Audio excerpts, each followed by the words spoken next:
Salam alaikum, kullu aam wa antum bi khair, Ramadankum mabrouk. On va faire ensemble des séances de révision en matière de gestion destinées aux élèves de la 4e année économie-gestion.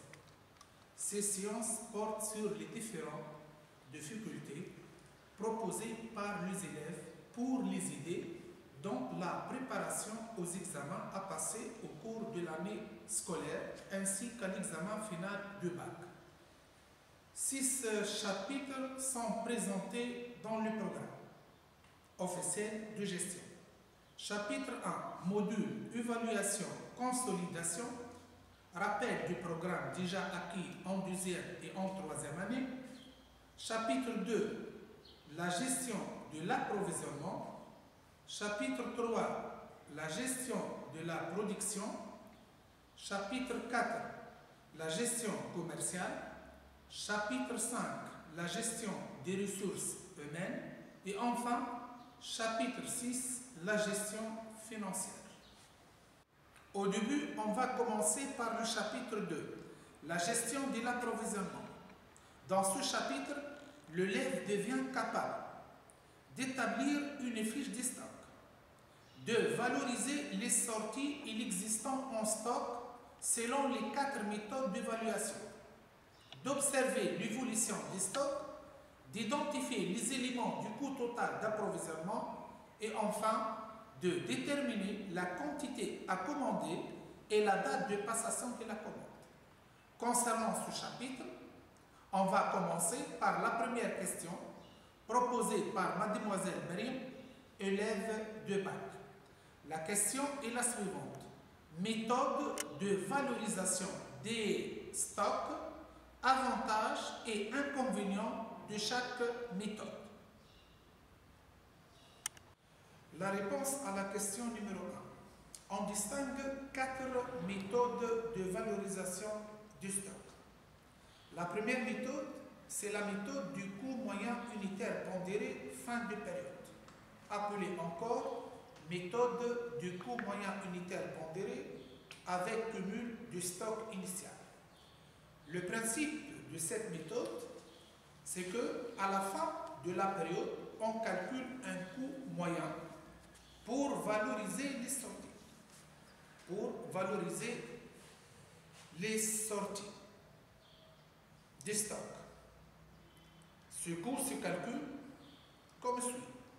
Stock initial en valeur plus les entrées en valeur sur les stocks initial en quantité plus les entrées en quantité. Ce coût se calcule une seule fois à la fin de la période. Toutes les sorties seront au coût moyen unitaire pondéré fin de période.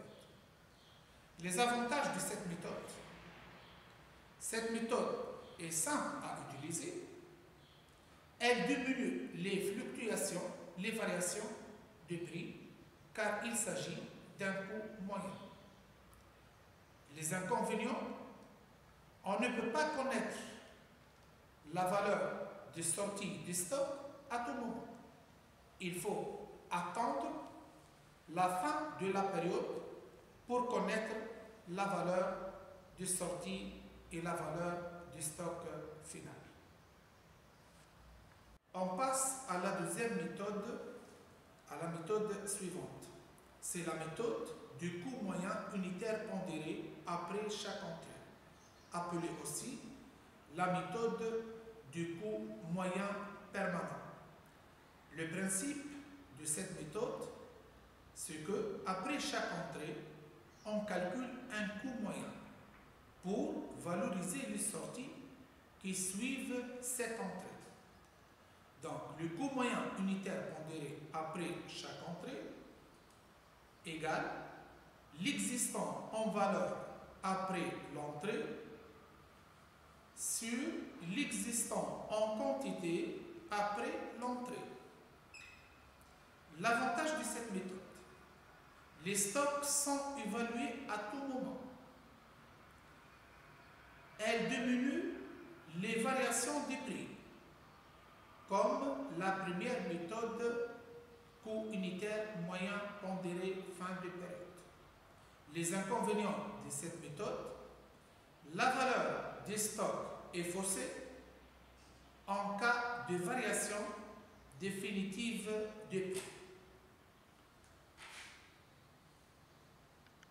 La troisième méthode de valorisation des sorties, c'est la méthode de première entrée, première sortie, PEPS-FIFO.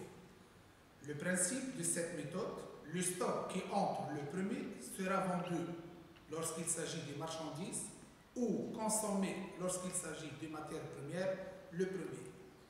Les avantages de cette méthode: c'est la meilleure méthode pour valoriser les stocks périssables, par exemple les produits alimentaires. Elle donne la valeur exacte des sorties. Les stocks sont valorisés à tout moment. Les inconvénients: si l'entreprise utilise cette méthode en cas de diminution du coût d'achat, son résultat sera minoré.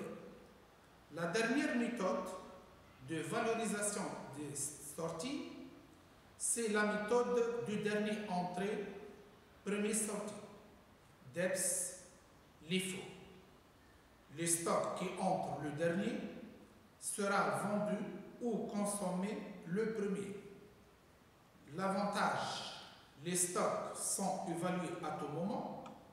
Les inconvénients: si l'entreprise utilise cette méthode en cas d'augmentation du coût d'achat, son résultat sera minoré. Notez bien, la valeur des sorties et des stocks finaux varie d'une méthode